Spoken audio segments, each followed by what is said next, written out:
Week is Neurodiversity Celebration Week. It's a time to embrace what makes each of our brains unique.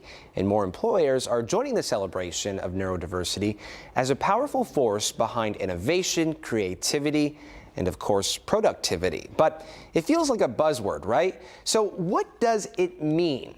Trevor Bogan, Regional Director of Top Employers Institute, is here to explain the ins and outs of neurodiversity. Good morning, Trevor. Thank you so much for your time. Hey, good morning, Zach. How are you? Doing well so far, doing well. So let's start by talking about what neurodiversity is and if it's an umbrella term for a larger portion of things.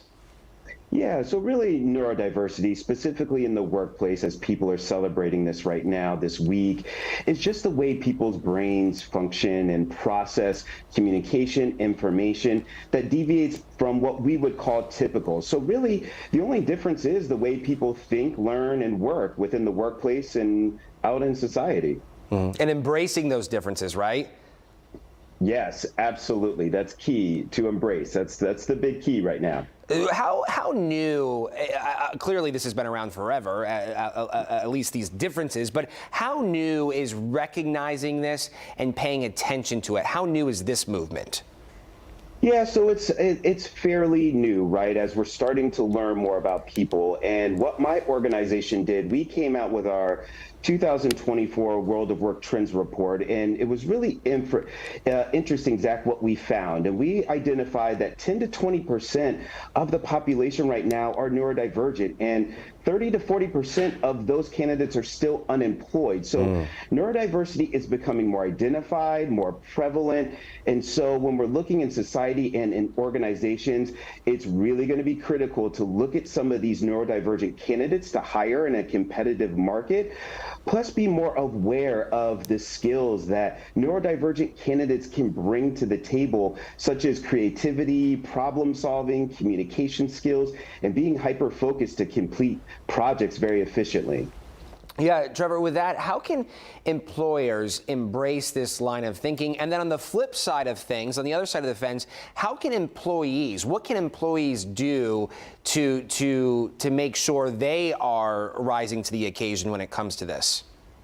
Yeah, so I think two of the key things that employers can do and organizations can do, and we have one of our global certified top employers, CHEP, and what they did was an experiment where they dismantled neurodiversity from disability, and they're two different things. And when you're talking about disability, that's really the long-term effect of someone being able to carry out your day-to-day or normal activities. And neurodivergent candidates are different. Their diagnosis, and they can, you can be dyslexic and be able to function and do normal day-to-day activities. So what they did was they separated those two things.